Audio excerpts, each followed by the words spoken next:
안녕하세요. 한양대학교 응용미술교육과에서 미술교사를 양성하고 있는 김선아입니다. 이번에 동아시아 시민교육 교사 역량 강화를 통해서 영상으로나마 인천시 교사분들을 만나게 되어서 대단히 기쁘게 생각합니다.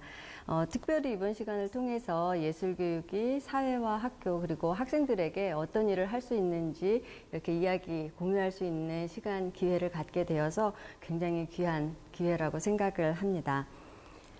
제가 오늘 발표드릴 내용은 세 가지 정도로 구성이 되는데요. 첫 번째는 예술과 사회의 관계에서 말씀을 드리고, 그리고 다원주의 사회에서 예술교육이 어떤 의미를 가지는지 한번 살펴보고자 합니다. 그리고 다양한 사회참여 예술의 방법론들을 통해서 보다 구체적으로 예술교육 안에서 어떻게 학교와 학생들이 사회에 더 많은 관심을 가지고 주체적으로 참여할 수 있을지 그 구체적인 방안들을 함께 모색해보는 시간을 갖도록 하겠습니다. 아무래도 제가 혼자서 이 큰 주제를 다루기에는 좀 무리가 될 수 있을 것 같아서 제가 특별히 이번 시간에 맥신 그린 선생님을 모셔봤습니다.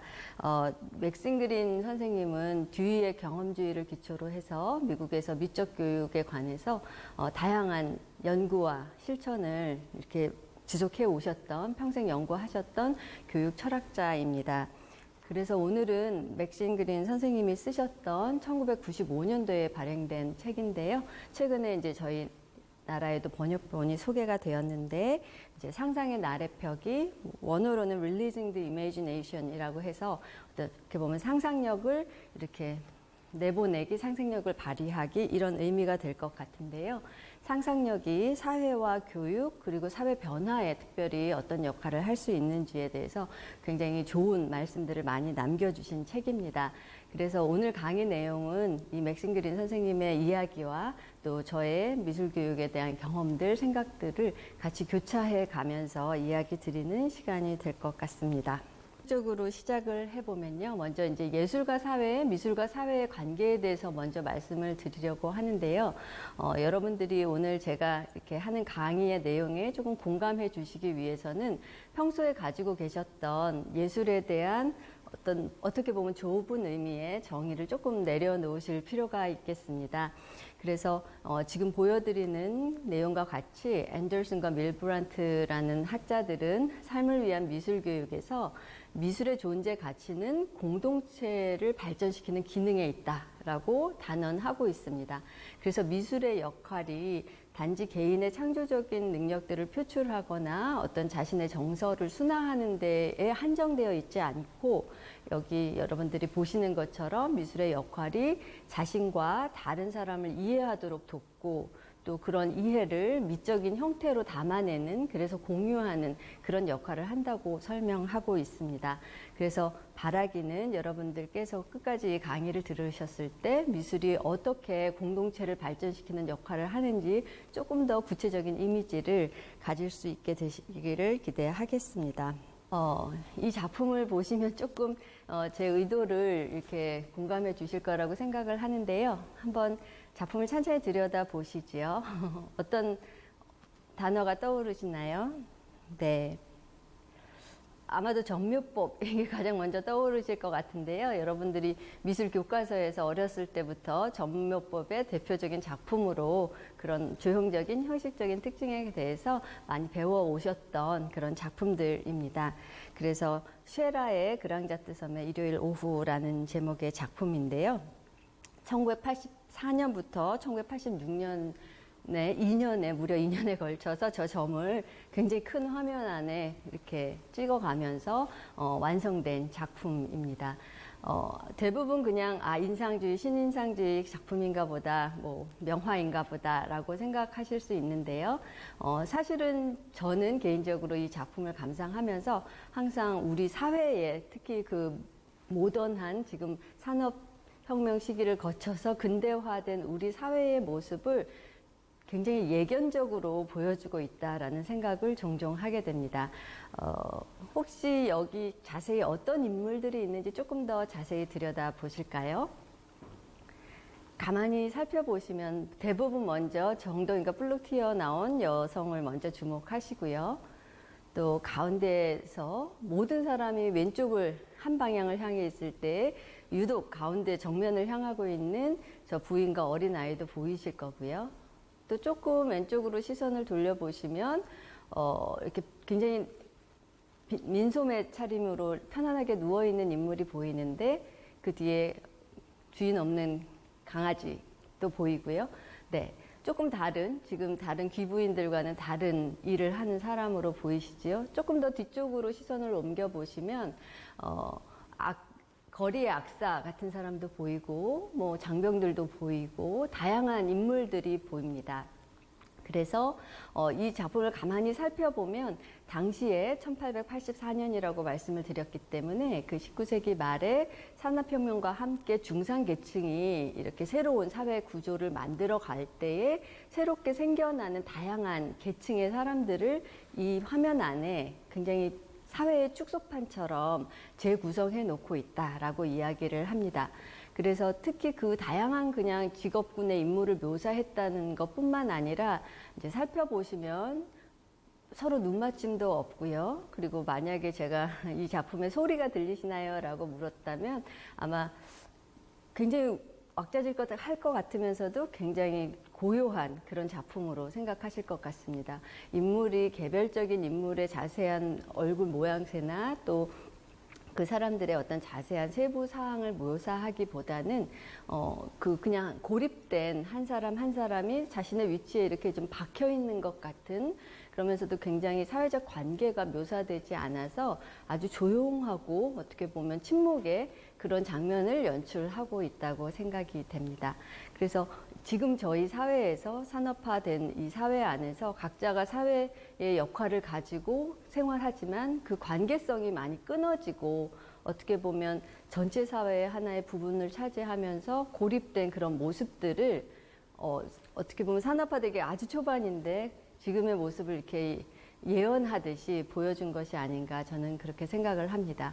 그래서 이 쉐라의 작품에서 보시는 것처럼 미술이 그려내는 것은 단지 작가가 보고 느낀 것뿐만 아니라 작가가 그 시대를 살아가며 이 사회의 변화와 사람들의 관계를 읽어낸 것을 그대로 화면 안에 담아내고 있다고 보실 수 있겠습니다.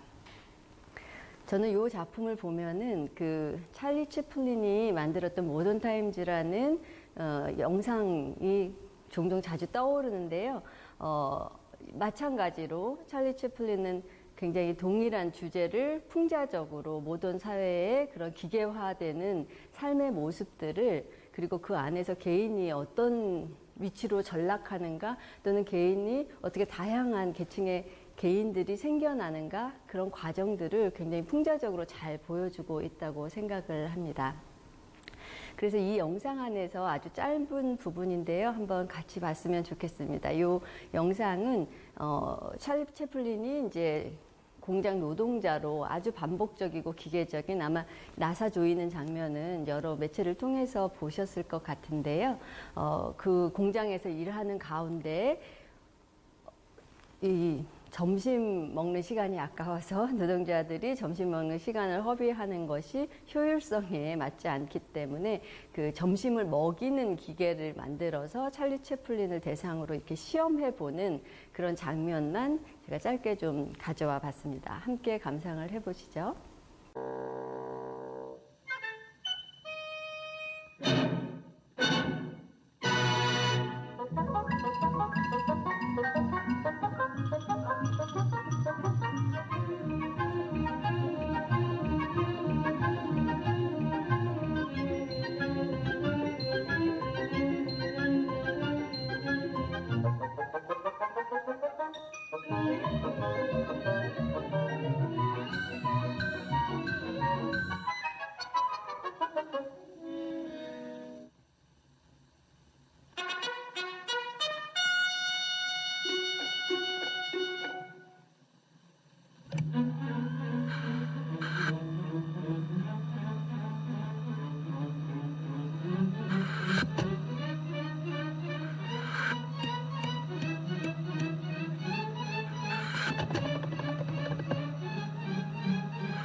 그래서 방금 보신 영상에서처럼 어떻게 보면 굉장히 수동적으로 자신에게 주어진 그 롤을 하면 모든 것이 이제 완성되는, 이제 그럴 때 개인들이 얼마나 그 무기력하게 되는지 이런 것을 잘 묘사한 그런 영상이 아닌가 싶습니다.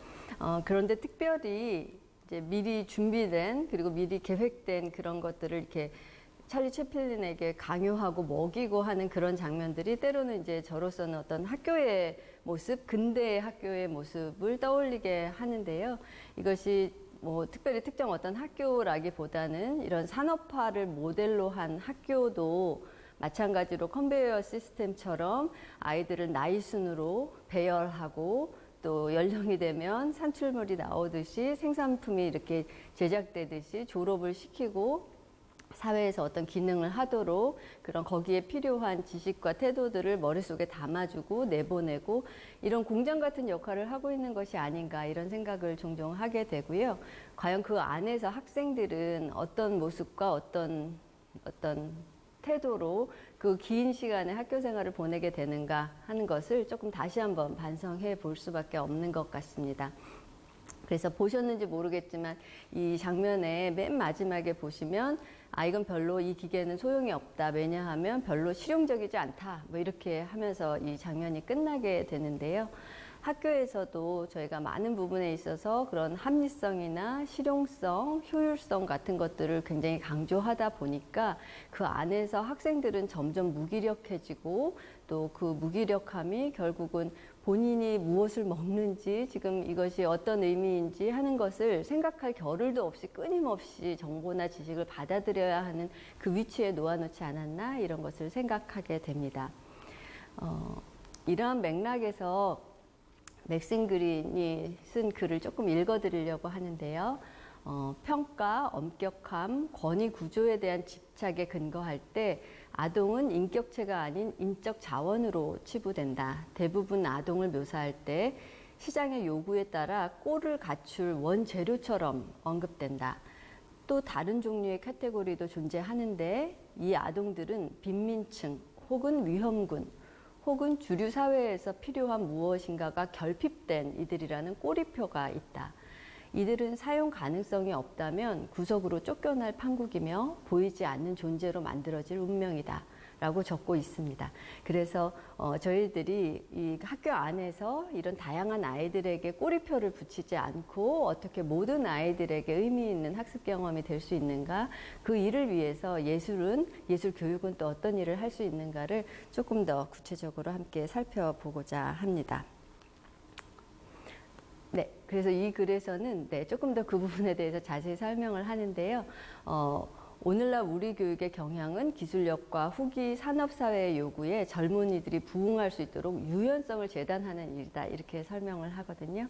그래서 아까 보여드렸던 영상처럼 직접 생각하고 직접 사고하고 직접 행동하지 않고 이미 재단된 정보와 지식들을 아이들에게 제공함으로써 아이들 안에 살아있는 그런 상상력과 유연성들을 끊임없이 재단하고 제어하는 그런 일을 할 수 있다는 것이고요. 그것에 대해서 맥신 그린은 단호하게 예술은 삶을 제공하고 희망을 제공하고 그것을 발견을 위한 희망을 제공하며 빛을 밝힌다 이렇게 얘기를 하고 있고요. 또 저항을 통해 심미적 경험에 대한 가르침을 우리의 교육적 신념으로 만들 수 있을 것이다 라고 제안하고 있습니다. 그래서 이런 무기력함들을 저항하는 하나의 훌륭한 기제로서 심미적 경험이 무슨 일을 할 수 있을지 지금은 주목해 보아야 할 때라고 생각이 들고요. 그래서 그 맥락에서 듀이가 했던 문화의 이야기를 잠깐 하고자 하는데요. 우리가 생각보다 문화는 이렇게 퍼져 있는 것이어서 문화를 이야기하고 문화를 가르친다는 것이 상당히 쉽지 않습니다. 우리 시민교육을 이야기하고 있는데 시민교육의 내용에 있어서도 그 시민들이 어떤 문화를 공유해야 하는지 그 문화를 만들어가는 과정에 어떻게 참여해야 하는지에 대해서 구체적인 상을 그리기는 좀 쉽지 않은데요. 그런 의미에서 이제 문화가 과연 무엇인지 우리가 문화를 어떻게 규정하는지도 굉장히 중요한 그 해결점들을 찾는 중요한 개념이 될 거라고 생각을 합니다. 그래서 듀이 같은 경우에는 이제 문화가 인간과 환경 간에 쌓이고 쌓인 상호작용의 소산이다 이렇게 얘기를 해서 결국은 상호작용이 굉장히 중요한 것인데요. 그래서 쉽게 얘기하면 문화에 참여한다는 것은 그리고 참여할 수 있도록 교육한다는 것은 그런 상호작용을 일으키는 환경, 장면들을 만드는 것이라고 할 수 있겠습니다. 그리고 듀이가 그 안에서 강조했던 것은 경험인데요. 그 경험이 환경이 유기체로서 어떠한 상호작용을 했는지를 생각할 수 있는 굉장히 구체적인 산물이 경험이고요. 그래서 여기 보시면 상호작용에 대한 결과이자 표시이며 선물이다라고 얘기를 하거든요. 그래서 어떤 환경 속에서 우리가 살아가면서 무엇인가를 경험한다는 것은 하나의 선물을 얻는 것과 같습니다. 그래서 여기서 더 나아가서 듀이는 예술은 경험을 경험답게 한다라고 표현을 해서 우리가 받은 선물이 어떤 의미가 있는지 그것이 내가 앞으로의 경험에 또 어떻게 영향을 미칠 수 있는지를 인식하게 하는 그런 좋은 도구가 예술이라고 얘기를 하고요. 예술이 능동적 행위와 수동적 행위 또 에너지를 내뿜고 받아들이는 그 관계 속에서 이루어진다고 하니까 아까 말씀드린 것처럼 교육 안에서도 아이들을 그저 수동적인 그냥 정보를 받아들이는 객체로 만드는 것이 아니라 어떤 능동적인 호흡을 할 수 있도록 그것을 적극적으로 다양한 주어지는 정보와 또 내가 표현하고 싶은 이야기들을 연결시킬 수 있도록 돕는데 예술이 활용될 수 있다라는 의미로 생각해 주시면 되겠습니다. 그래서 경험을 경험답게 한다는 게 어떤 의미일지 좀 구체적으로 말씀을 드리기 위해서 제가 게르니카 작품을 한번 선택해 보았는데요. 이 작품은 딱 보면 또 어떤 단어가 떠오르실까요? 네, 한번 천천히 살펴보셨으면 좋겠습니다. 제 생각에는 아마도 큐비즘, 입체파, 선생님들께서 그동안 이렇게 익히 알고 있었던 여러 가지 미술사적인 지식들을 이렇게 떠올릴 수 있으실 것 같은데 그런 어떤 형식적인 미술사적인 지식은 잠시 내려놓으시고요. 그냥 이 장면 그대로 한번 살펴보셨으면 좋겠습니다. 어떤 장면일까요? 네. 좀 더 구체적으로 무엇이 보이시나요? 누가 등장인물이 누구인가요? 네. 그리고 지금 밖에서는 이게 안에 실내 공간 같은데요. 조명도 있고 창문도 있고 문도 있는 것 같고 실내 공간 같은데 과연 밖에서는 지금 무슨 일이 일어나고 있을까요? 네. 잘 아시다시피 이 작품은 이제 1937년에 스페인 내전이 있었고 그때 나치 이제 독일군이 게르니카라는 지역에 무차별적으로 이제 폭탄을 떨어뜨려서 굉장히 많은 민간인들이 살생된 그런 참혹한 상황을 피카소가 신문에서 보고 너무 충격을 받아서 이렇게 만들어낸 작품입니다. 그래서 어떻게 보면 전쟁에 관한 작품으로 생각하실 수 있을 텐데요. 혹시 여러분들 기억 속에 일반적인 전쟁, 서양의 작품들 중에서 전쟁을 그린 어떤 작품을 떠올려 보시라고 하면 어떤 이미지들이 떠오르실까요? 제 생각에는 아마 나폴레옹 해서 말 타고 나폴레옹이 진격하는 그런 작품도 떠올리실 수도 있겠고요. 또 굉장히 격렬한 전투씬, 굉장히 장엄한 전투씬 그런 것들을 묘사한 작품들을 생각하실 수 있을 것 같은데요. 사실 이 작품에는 그런 전쟁 영웅도 없고 뭔가 격정적인 장면들도 사실 없습니다. 살펴보시면 여기서 주로 묘사된 대상들은 여인이고요. 죽은 아이를 안고 울부짖는 어머니 여인이고 그리고 방향을 잃고 막 우왕좌왕하는 그런 동물들 묘사하고 있습니다. 그리고 또 흑백의 화면을 통해서 굉장히 담담한 듯 하면서도 굉장히 그 흑백의 대비가 강하게 보여지도록 이 작품이 그려져 있습니다. 그래서 어쩌면 피카소가 그 전쟁이라는 주제를 그려낼 때에 그것을 미화하거나 이상화하거나 그거를 어떤 도덕적인 교훈으로 만들기보다는 그 참상 그대로 결국 전쟁을 통해서 피해를 받고 전쟁을 통해서 고통을 받는 대상들이 연약한 여인들과 아이들과 동물이라는 점을 아마 많은 사람들에게 이야기하고 싶었던 것 같습니다. 그래서 이 작품을 보면 그 안에서 사람들이 이렇게 얽히고 설킨 그런 감정들이 갈 길을 잃은 그런 감정들이 입체파라는 형식의 그런 화면을 쪼개고 재구성하는 방식을 통해서 그대로 전달해 주고 있다고 생각을 하고요. 그런 어떤 직면하게 하는 것, 경험을 경험대로 직면하게 하는 것이 아까 조금 전에 말씀드렸던, 그리고 듀이가 언급했던 경험을 경험답게 하는 예술의 역할이라고 생각해 주시면 될 것 같습니다.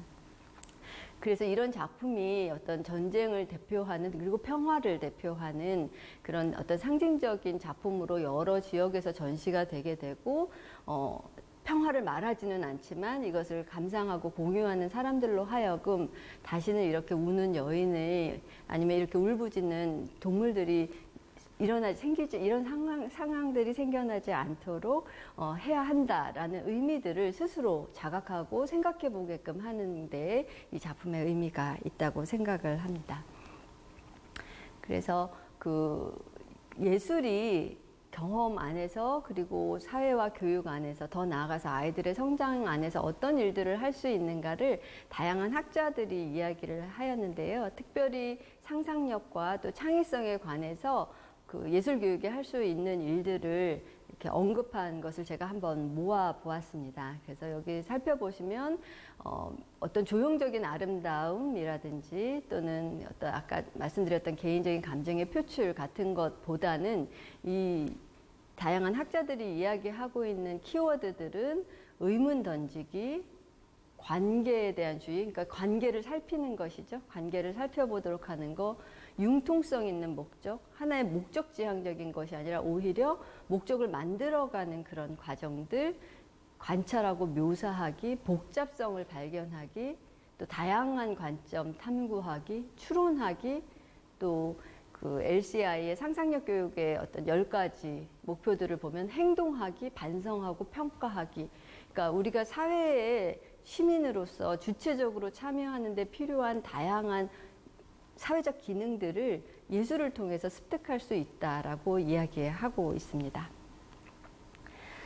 그래서 조금 더 구체적으로 어떤 예술 교육의 관점에서 이런 일들을 어떻게 추구해 왔는지 설명을 드리겠습니다.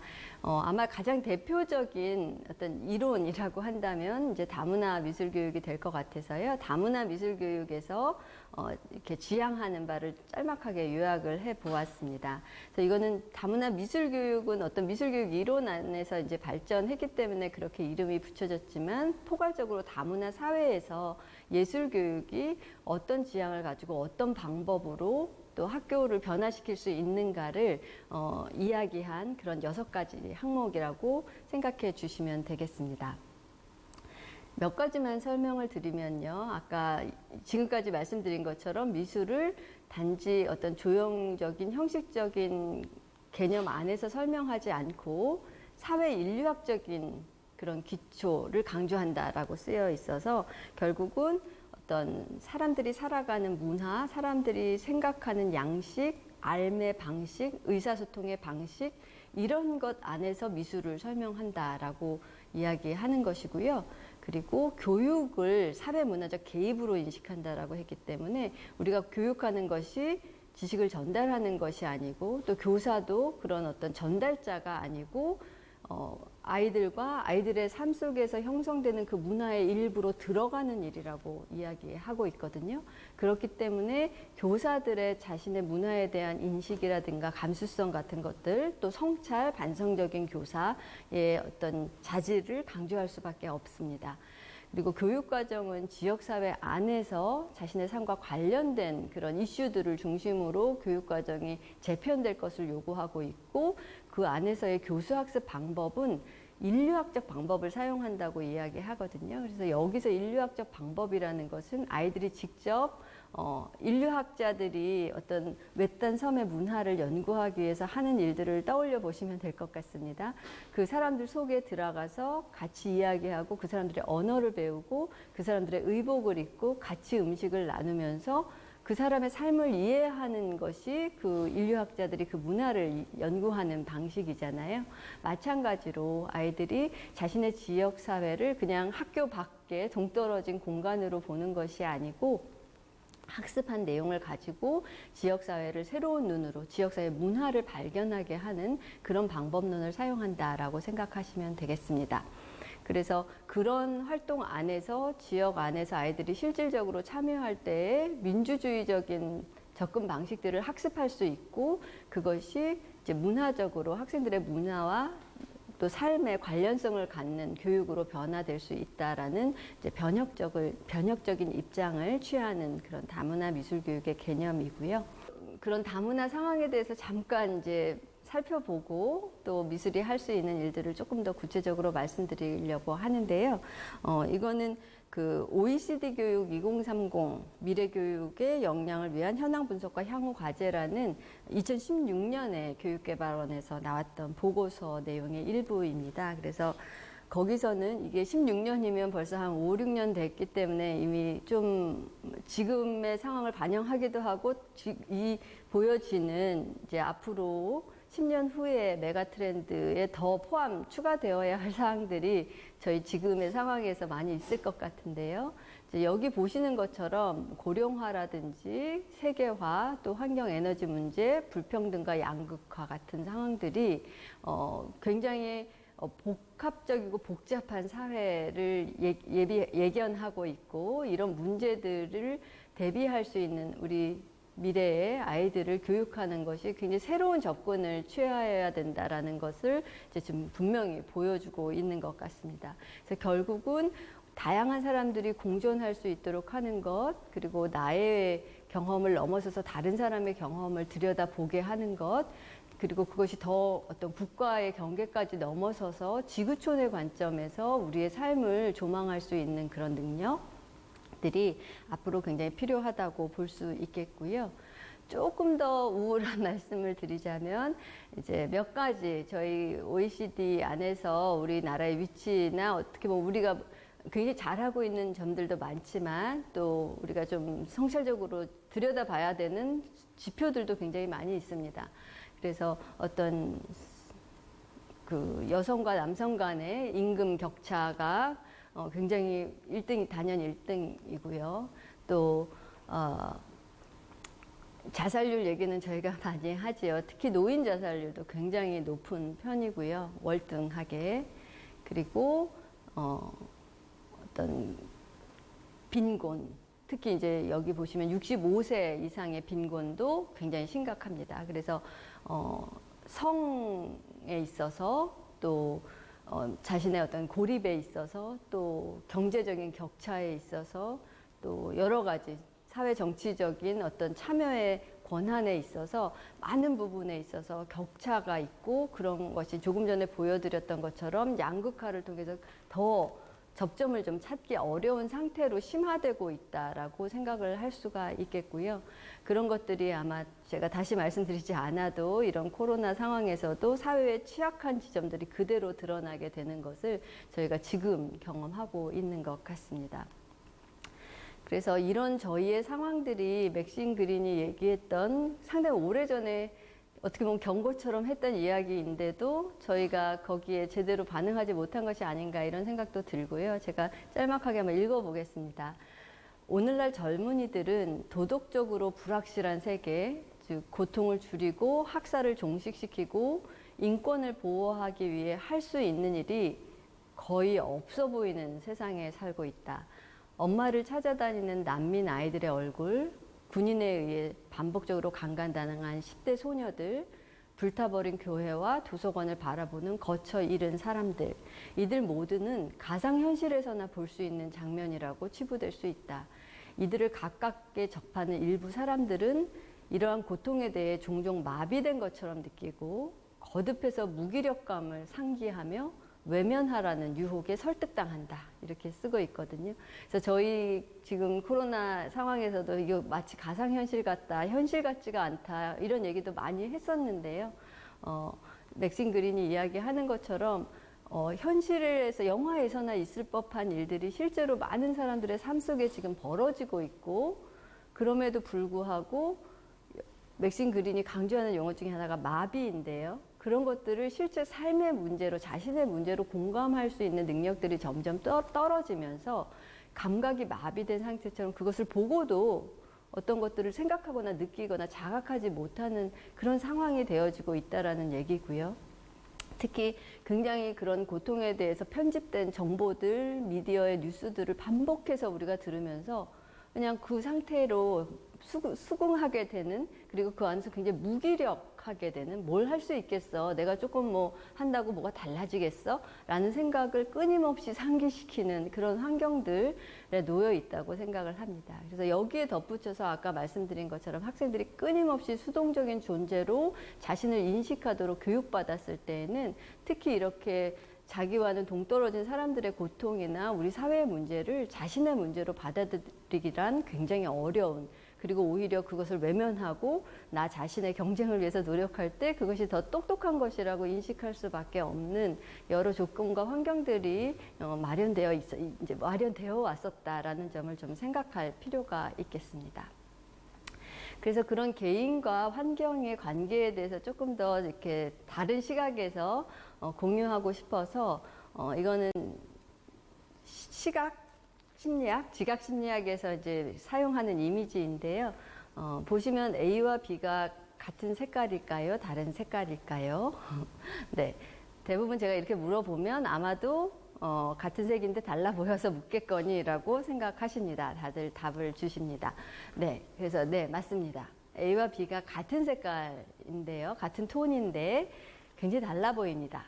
이 이미지를 보셔서 지금 똑같이 비교해 놓고 또 제가 답을 드렸기 때문에 A와 B는 다른 색깔이다 라고 생각하고 보셔도, 다른 쉐이드라고 생각하고 보셔도 여전히 왼쪽 그림에서는 A와 B를 다르게 볼 수밖에 없습니다. 무슨 일일까요? 왜 그럴까요? 아마 또 미술 시간을 열심히 들으셨던 분들은 잔상이라든지 이런 용어들을 떠올리시면서 이게 이제 주변 색과의 관계 속에서 다르게 인식된다라는 답을 갖고 계실 거라고 생각을 합니다. 네. 그래서 A는 주변에 밝은 색깔이 있어서 더 어두워 보이고 B는 주변에 어두운 네모들이 있기 때문에 밝아 보입니다. 그래서 결국 A와 B가 굉장히 다른, 그 명암이 굉장히 다르게 이렇게 우리 눈에 지각되는 그런 이미지인데요. 제가 여기서 같이 생각해 봤으면 좋겠는 것은 그 다름의 문제입니다. 같고 다름. 누구는 나와 같다, 그들은 우리와 다르다 라고 얘기했을 때에 그 다름이 정말 그 객체 안에서 다름이 본질적으로 존재하는 것인지, 그 주변이 계속 다름을 부각시키고 선긋기를 하고 나와는 다른 사람이라고 구별함으로써 그 차이가 발생하는 것은 아닌지, 이런 것들을 생각해 볼 필요가 있다고 생각합니다. 그래서 저희 문화 안에서 어떨 때는 아주 작은 차이는 굉장히 큰 다름으로, 그래서 어떤 차별까지 일어나게 되는 차이가 되기도 하고요.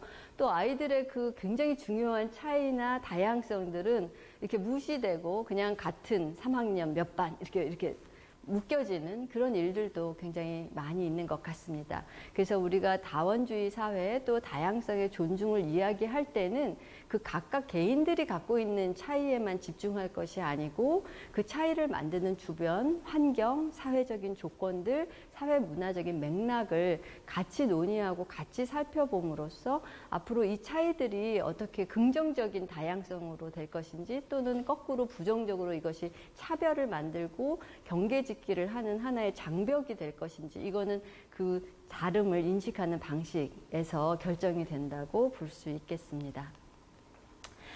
그래서 그 하나의 방법으로 상상력을 맥신 그린은 이야기하는데요. 상상력은 다른 여타의 능력보다도 습관적인 관성을 타파한다. 학습자가 중재를 통해 그러한 관성을 극복하지 못할 때 이들은 능동적인 학습을 좌절시키는 반복과 획일성의 교육으로 일관하게 된다. 이러한 관성 안에서는 새로운 시작이 불가능하지만 이를 벗어나려는 사람은 무엇을 하고 어떻게 살아갈지를 결정하는 자기 삶의 작가가 된다. 이렇게 얘기를 하네요. 네. 그래서 어떻게 보면 아까 찰리 채플린이 그려놓은 그런 수동적인, 그리고 습관적인, 기계적인, 반복적인, 무기력한 하나의 대상에서 자기 삶의 작가가 되는, 스스로 자기의 삶을 쓰는 그런 주체가 되도록 이동시키는 그 일에 상상력이 작용해야 한다라고 주장을 하는 것이고요. 미술이 할 수 있는 일 중에서 네, 제가 계속해서 그 시대의 어떤 이념들, 시대가 지향하는 바들을 그려내고 보여주고 직면하도록 하는 것이 미술이라고 말씀을 드렸는데요. 이 작품도 아마 미술책에서 많이 보시지 않았을까 싶습니다. 앵그르의 작품이고요. 여기 보시면 1814년도의 작품인데 어떤 여성의 이상적인 미를 그 시대의 신고전주의 사람들이 추구했던 그 미를 그려내고 있습니다. 그래서 사실은 이게 만약에 앵그르가 선생님한테 데생을 못한다고 엄청 혼났다고 하거든요. 허리를 보시면 굉장히 길게 늘어진 허리와 다리와 만약에 미대 입시를 쳤으면 붙지 못했을 수도 있을 것 같습니다. 그럼에도 불구하고 그 과정된 그런 어떤 형태 표현을 통해서 아주 이상화된, 그리고 당시에 여성을 이런 이제 대상화하는 그런 방식을 그대로 잘 보여주고 있기 때문에 이 작품이 그런 형태적인 왜곡이 전혀 이상해 보이지 않고 또 잘못된 것으로 보이지 않고 이상적인 어떤 미를 표현하는 것으로 나타내지요. 그래서 미술이 그런 그 시대의 사람들이 추구하는 바를 그대로 이야기해주는 역할을 하기도 하지만, 반면에 이 게릴라 걸스 작품을 보면 동일한 이미지지만 그런 것을 저항하는 목적으로도, 그런 저항하는 메시지를 담는 틀로서도 미술이 작용할 수 있습니다. 그래서 이 작품은 이제 게릴라 걸즈라는 어떤 익명의 그룹이고요. 1989년도에 이제 발표한 작품인데요. 여기 큰 글자로 쓰여진 영문이 바로 그 제목입니다. 그래서 여성이 메트로폴리탄 그 미술관에 들어가기 위해서는 꼭 벗어야 하는가? 이게 무슨 얘기냐면, 미술관 안에 가보시면 이제 여성들이 들어가는 방식은 여성 작가로서 들어가는 것보다는 누드 모델로서 여성이 표현되어지고 드러나 있는, 그러니까 여성들이 이렇게 재현되고 있는 장면들이 훨씬 많다는 거죠. 여기 수치로도 당시의 수치이겠습니다만은 이제 5%의 작가들, 여성 작가들이 미술관에 이렇게 작품이 걸려진 반면에 또 85%의 누드는 모두 여성이더라, 이런 설명을 붙여놓고 있거든요. 그래서 조금 전에 말씀드린 것처럼 성에 대해서, 우리 문화에 대해서 그거를 어떤 저항하고 뒤틀어서 다시 보게 하고 그 현실을 직면하게 하는 그런 역할을 미술이 할 수 있다라고 보겠습니다. 그래서 맥신 그린은 여러 형태의 예술에 동참함으로써 우리는 자신의 경험에서 더 많이 보고, 일상적으로 들리지 않던 소리를 더 많이 듣고, 모호한 일상적인 행동들과 습관, 관습, 또 억압했던 대상들을 더 많이 의식하게 된다라고 얘기하거든요. 그래서 이번에 진행되고 있는 이 역량 강화도 보고 만지고 느끼는 동아시아 교육의 일환, 동아시아 시민교육의 일환으로 되어지고 있다고 전에 들었는데요. 같은 맥락이었던 것 같습니다. 여기서는 보고, 듣고, 의식하는 일, 그리고 그 의식하는 것이 일상적으로는 들리지 않고 있지만 보고 싶지 않았던 그런, 그리고 습관적으로 대했던 것들, 억압당했던 대상들을 더 의식하게 하는 데에 예술의 역할이 있다고 이야기하고 있고요. 그래서 그렇게 예술이 그것을 드러내는 몇 가지 방법론에 대해서 설명을 드리겠습니다. 사회 참여 예술이라고 해서 이제 새로 나타난 미술 운동은 아니고요. 거의 1960, 70년대 이후에, 포스트 모더니즘 이후에 이제 점진적으로 예술가들이 이제 어떻게 보면 하나의 시민 운동처럼 해왔던 활동인데, 그것이 이제는 굉장히 많이 확산되고, 전에는 어떻게 보면 이제 비주류의 한 이제 영역에서 했던 일들이 점점 그 중앙으로 이렇게 많이 공감을 얻고 확산이 되면서 이제는 사회참여 예술, 그리고 사회참여라는 용어가 미술과 같은 경우에는 교육과정에도 들어가게 되었습니다. 그래서 미술의 굉장히 중요한 한 영역으로 다루어지고 있어서 오늘 간단하게 그 사회참여 예술의 방법론을 소개해 드리려고 합니다. 그래서 그 개념은 이제 예술가가 직접 관객과 대중 사이로 들어가서 교류하는, 그래서 공동의 예술 작품을 만드는 예술 행위라고 얘기합니다. 그래서 여기서는 예술이 그냥 작품이 아니고, 박물관의 액자 속에 걸려질 하나의 단일한 작품이 아니고 하나의 행동, 행위이고, 그리고 그 작품의 그 행위의 저작권, 주인은 작가에게만 속한 것이 아니고 공동의 저작권을 소유하게 되는 이제 이런 것을 사회참여 예술로 이야기하고 있고요. 그렇게 다양한 사람들이 참여해서 협력을 하다 보니까 굉장히 다학문적이고 여러 분야의 여러 전문성들이 또 여러 목소리들이 이렇게 모여지게 되면서 굉장히 혼성적인 그런 예술로 이해되고 있습니다. 몇 가지 예시를 좀 보여드리겠습니다. 이 작품은 그 폴 라미레즈라는 사람이 폴 라미레즈 요나스네요. 라는 사람이 작가가 했던 작품인데요. 제목은 도시로 가는 열쇠 뭐 이렇게 번역할 수 있겠습니다. 그래서 이제 뉴욕시의 여러 곳을 이렇게 들어갈 수 있는 그런 마스터키죠. 마스터키를 제작을 해서요. 이거를 사람들에게 이렇게 전달하는 의식을 하고 또 이 키를 받은 사람은 이것이 이 키로 가지고 열 수 있는 여러 공원이라든지 또 미국은 이제 주변에 지역사회 공동묘지들을 이렇게 가족들의 공동묘지들이 있으니까 그런 공동묘지라든지 미술관이라든지 이런 다양한 장소를 문을 열고 들어갈 수 있는 그런 마스터 키입니다. 그런데 이 키가 이렇게 키로 열 수 있는 장소들은 지금 말씀드린 그런 공공장소나 또는 많은 사람들이 찾을 법한 그런 관광지 같은 장소뿐만 아니라 지역사회에서 사람들이 잘 돌아보지 않는 곳에 어떤 장소를 들어가는 키이기도 합니다. 그래서 한편으로는 사람들로 하여금 이 지역사회에 대해서 이렇게 호기심을 가지고 다시 재발견하게 하는 아까 억압됐던 대상을 보지 않는 것을 다시 한번 의식하도록 하는 의미도 있고요. 그리고 이 키를 이렇게 건네주는 행동이 그런 소유권을 공유하는 그런 의미를 담기도 합니다. 그래서 이 뉴욕이라는 도시의 주인이 과연 누구냐는 것이죠. 이게 어떤 경제력으로 그 부동산을 소유하고 있는 사람이 주인인 건지 과연 외부에 멀리 살지만 매일 출퇴근을 하면서 청소라든지 여러 가지 경비라든지 이 시스템이 이 도시의 여러 가지 시스템이 안전하게 이렇게 유지되도록 하는 데에 역할을 하는 사람들이 주인인 것인지 잠시 왔다 가는 사람들이 사실은 그 경제를 살리기 때문에 과연 관광객이 주인인 건지 거주자가 주인인 건지 이런 다양한 이 공공공간에 대한 소유권에 대한 질문을 던지는 그런 작품이라고 보실 수 있겠습니다. 그래서 우리가 생각하는 그런 소유권에 대해서 다시 한번 생각해 보도록 하고 있고요.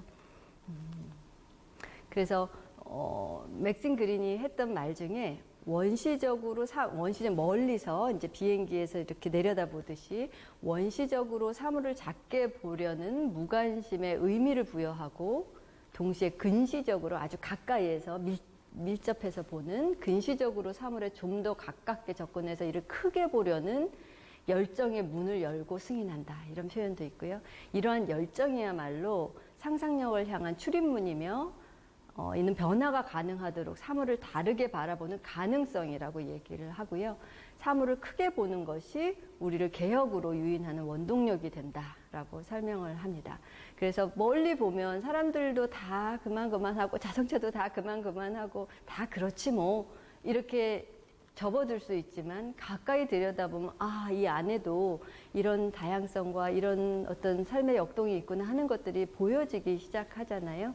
그것이 하나의 상상력이자 열정이라고 설명을 하고 있고 강조할 것은 이것이 변화, 개혁으로 향하는 하나의 원동력이 된다고 설명을 합니다. 그래서 여기에서 특별히 개혁이라는 용어를 쓴 것은 단순히 변화, 조금의 수정이 아니라 이제 트랜스포머티브한, 그러니까 변혁적인 의미를 강조하고 있는 것인데요. 변혁은 제가 자주 하는 예시입니다만 트랜스포메이션 영화 보시면 자동차가 조금 고쳐서 이렇게 예뻐지는 게 아니고 자동차가 로봇으로 완전하게 변화되잖아요. 성질이 바뀌어서 다른 일들을 하게 되는 것처럼 우리 사회의 그런 능동적인 에너지를 갖도록 그 변혁을 이루는 것이 상상력이다라고 이야기하는 것입니다. 그래서 사회 참여 예술의 어떤 구체적인 요소들은 공동체, 상황, 대화, 협업으로 요약됩니다. 그래서 만약에 선생님들께서 어떤 이런 참여적인 또 교과 안에서도 참여적인 컨텐츠를 가지고 수업을 설계하고자 하신다면 이 4가지 요소를 기억하셨다가 수업을 좀 구조화하는 하나의 키워드로 사용하실 수 있을 거라고 생각이 드는데요. 특별히 이 상황이 굉장히 중요합니다. 학생들이 그냥 머리로 이제 추상적으로 개념적으로 그럴 것이다 라는 것이 아니고 그 상황 안에 들어가 보게 하는 것 또는 상황을 만드는 것, 어떤 시민들 간의 관계를 형성하는 환경을 만들어 놓는 것, 이런 것이 중요하다고 말씀드릴 수 있겠습니다. 그래서 이 사례를 보시면 그 상황에라는 점에 굉장히 적합한 예시라고 생각이 드는데요. 이 사례는 브라질의 비자리라는 작가가 2001년에 했던 작품이고요. 제목은 현실 가로지르기, 트랜스버스 리얼리티라고 하니까 현실을 넘나들기, 이런 제목으로 번역될 수 있겠는데요.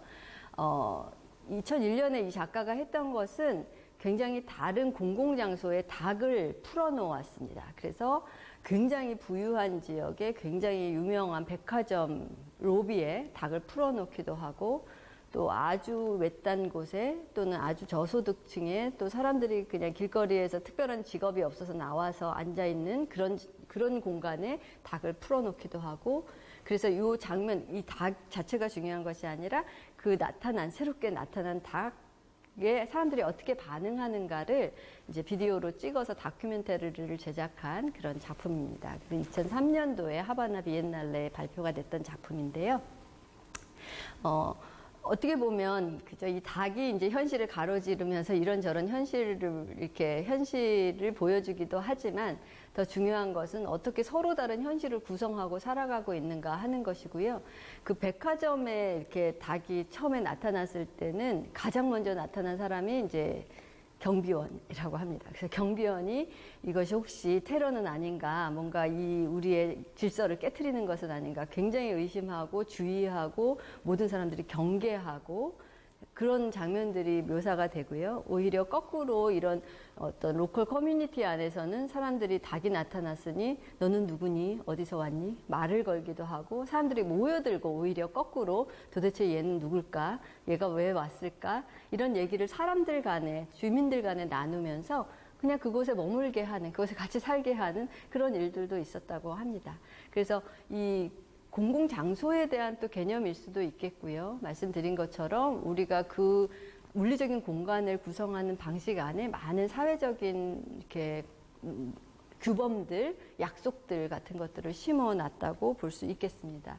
그래서 이런 것들을 좀 드러내 보이는 것, 암암리에 우리가 다 알고 있지만 모른 척하고 살아가는 많은 우리의 삶의 양식들을 드러내 보이는 역할을 하는 것이 이제 예술이라고 할 수 있을 것 같고요.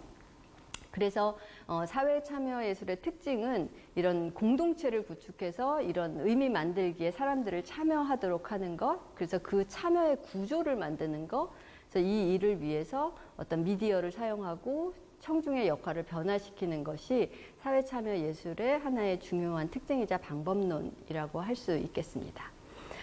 몇 가지 사례만 이제 보여드리려고 하는데요. 이거는 이제 페드로 레이라는 그 멕시코의 작가가 했던 일이고, 그 총을 가지고 할 수 있는 다양한 일들에 대해서 이제 총을 변화시켜서 사람들의 인식을 깨우치는 그런 작업을 한 예시입니다.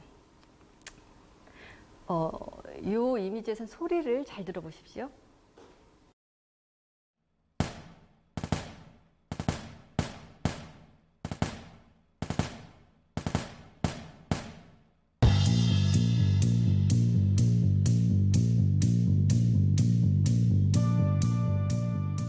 Es muy fácil ser seducido por las armas. Tú puedes decir como operación artística, voy a coger pedazos de madera y voy a construir una ametralladora de juguete, o puedes hacer lo opuesto, voy a coger una ametralladora y voy a hacer otra cosa con ese material. Yo sí creo que el trabajo del arte, o sea, la creatividad, es justo cómo puedes convertir tus instintos más negativos, ¿no? Tus instintos de muerte, en instintos instintos de creación. 어떻게 소리가 바뀌었을까요? 네. 아마 처음에는 그 총소리 같은 소리, 그래서 굉장히 마음이 덜컹 하셨을 것 같은데요. 그것이 변해서 하나의 드럼의 어떤 비트가 되고 음악이 되어서 전혀 다른 어떤 분위기를 연출하고 있습니다. 요 글이 빠르게 지나가서 보실 수 있었을지 모르겠는데 이 사람의 목적은 지금 나오는 이야기처럼 어떤 부정적인 우리의 본능들을 창조적인 본능으로 전환시키는 일을 하는 것이 내 작업의 목적이다. 이렇게 설명을 하거든요. 그래서 처음에 나왔던 얘기는 우리가 총을 보면 아니면 어떤 물질을 보면 총을 만들고 싶은 본능들이 있다는 거예요. 어린아이들 보면 나무 막대기로 칼만 들어서 싸우고 그런 본능들이 있는데 그것을 오히려 어떤 미적이고 예술적이고 긍정적이고 생산적인 방법으로 전환시킬 수 있는 것이 예술이라고 얘기를 하고요. 그래서 조금 전에 보셨던 작품 같은 경우에는 6,700개의 그런 총을 그냥 이 사람이 산 게 아니고 그 사람들에게 이렇게 자발적으로 반납하도록 해서 그거를 다시 해체해서 음악을 만들어내는 악기로 바꾸어 놓은 그런 예시입니다. 그래서 이런 다양한 어떤 총을 이렇게 변화시키는, 형태를 바꾸는 작업을 했고요. 동일한 작가의 한 가지 작품만 더 보여드리자면 이 작품은 2008년도에 진행했던 프로젝트인데 이제 1,527개의 총을 마찬가지로 지역 주민의 동의를 얻어서 수거해서 그거를 녹여서 삽으로 만들고 그 삽을 묘목과 함께 초등학교에 보내서 나무를 심게 하는, 그래서 생명을 죽이는 도구를 생명을 기르고 성장시키는 도구로 바꾸는, 그리고 그것이 바뀌는 경험에 지역 주민과 학생들을 참여시키는 이제 이런 작품의 예시라고 할 수 있겠습니다. 그래서 여기 쓰여 있는 것처럼 어떤 기술적 의사소통의 보편성에 담긴 위협을 발견하고 매체가 메시지인 상황을 고려하면서 각 개인이 메시지에 대항하여 진지하게 저항해야 한다. 이렇게 맥신 그린이 이야기하는데요. 매체가 메시지라는 말이 굉장히 중요한 것 같습니다. 우리의 의사를 전달하는 데 있어서 이런 미적인 방식, 창의적인 방식으로 전달할 때에 그것이 굉장히 힘 있는 저항이 될 수 있다고 보겠습니다. 마지막 이 사례만 보여드리고 이제 제 강의를 거의 마무리하려고 하는데요. 이 작품은 오그레이브의 배틀, 어떤 전투라는 제목의 제레미 델러의 작품인데요. 이 작품은 흥미로운 것은 이제 영국에서 실제로 그 탄광의 그 광부들하고 그 행정 간의 어떤 의견 불일치로 굉장히 격렬한 그 대립이 있었고요. 그 대립을 소재로 한 것인데, 이제 1998년도에 있었던 1984년도에 있었던 그 대립인데, 이제 그것을 2000년대에 다시 그러니까 다시 극적으로, 그러니까 연극처럼 다시 재현한 그런 작품입니다. 그래서 이 작품에는 800명의 그런 연극하시는 분들이 참여를 했고요. 그리고 200명의 광부들, 특별히 그 당시에 그 대립에 있었던, 그 장소에 있었던 그분들이 거의 1000명 이상의 사람들이 모여서 같은 장소에서 그 상황을 재현해낸 이제 그런 작품입니다. 그래서 이것을 보면 우리가 우리의 공공의 역사를 기억하는 방식들에 참여시키고 또 그런 역사를 다시 쓰기를 하고 그걸 다시 곱씹어보고 재해석하고 할 수 있는 일을 예술적 형식을 통해서 가능하게 했던 예시라고 볼 수 있겠습니다. 그래서 예술을 통해서 우리가 공동체 안에서 어떤 생각을 공유한다는 것, 문화를 같이 만들어낸다는 것이 이 예시를 통해서 굉장히 잘 드러나고 있다고 보겠습니다. 그래서 제 강의를 마치면서 여기 맥신 그린이 이제 심미적 경험은 바로 우리를 시공간적으로 배치하는 환경과의 변화, 그리고 그 안에서 변화에서 발생한 하나의 사건이라고 얘기를 하고요.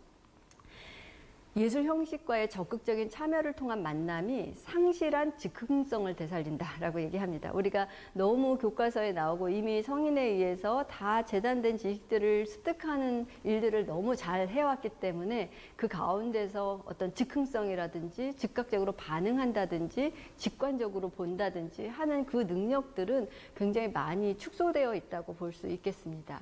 그래서 여기 보시면서 우리 자신을 질문자로서, 의미 제작자로서 우리 주변 사람들과 현실을 구성하고 재구성하는 사람들로 인지하면서 우리는 학생들과 의사소통 중에 현재에도 여러 관점이 존재하며 그 구성은 결코 완성되지 않고 언제나 그 이상의 무엇이 존재한다고 말할 수 있다라고 얘기하거든요. 그래서 아까 조금 우울한 우리 사회의 여러 가지 면모들도 보여드렸었는데요. 그것이 그냥 그대로 고정되고 끝이 난 것이 아니라 그 너머에 무엇이 있다는 그런 가능성을 학생들과 함께 상상할 수 있는 것, 그리고 그 가능성을 향해서 무엇인가 학생들이 할 수 있다라는 능동적인 또 창조적인 에너지를 불러일으키는 것, 이것이 예술과 심리적인 경험이 제공할 수 있는 굉장히 중요한 가치라고 말씀을 드리겠습니다. 그래서 제가 제 강의의 제목을 문화로 문화의 경계에 넘기라고 했는데요. 아마도 결론적으로 이제 미적 경험과 상상력이 이를 가능하게 한다고 하겠습니다. 경청해 주셔서 감사합니다.